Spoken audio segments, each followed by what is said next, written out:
संत कबीर दास जी के दोहे जो आपको अपनी असली पहचान बताएंगे।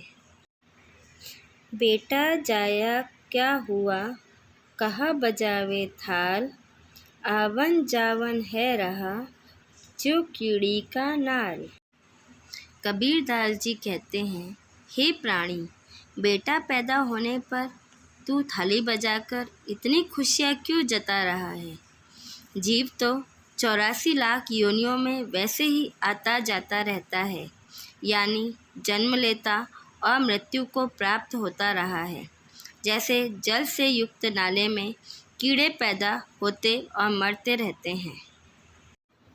जब तू आया जगत में लोग हंसे तू रोए, ऐसी करनी ना करो पीछे हंसे सब कोई।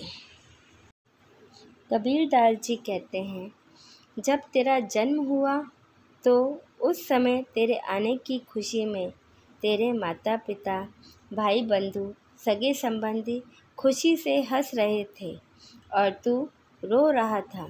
अब ऐसी करनी मत करना कि तेरी मृत्यु के बाद तुझ पर लोग हंसें, अर्थात सत्कर्म करो जिससे लोग तुझे तेरी मृत्यु के बाद भी याद करें, तेरे सद्गुणों के सम्मुख सिर झुकाएं।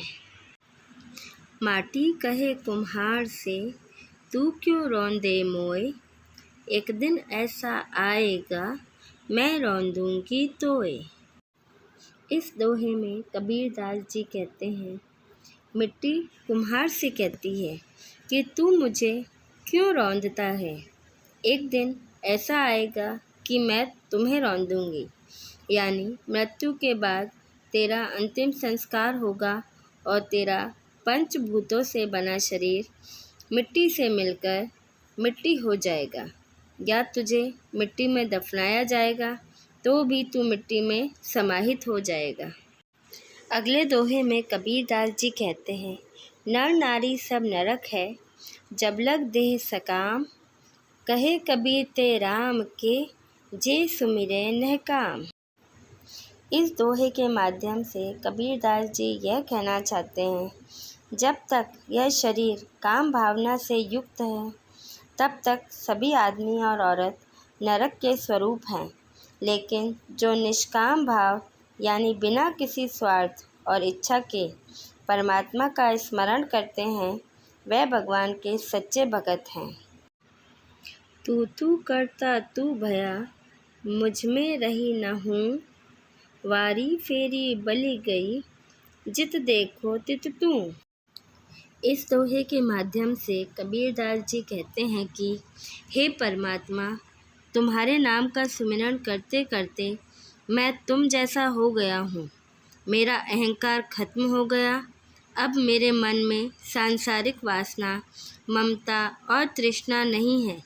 मैं तेरे अविनाशी नाम ज्ञान के ऊपर न्यौछावर हूँ और अब जिधर भी देखता हूँ उधर तुम्हारा ही स्वरूप दिखाई देता है, यानी सारा जगत ब्रह्म हो गया है।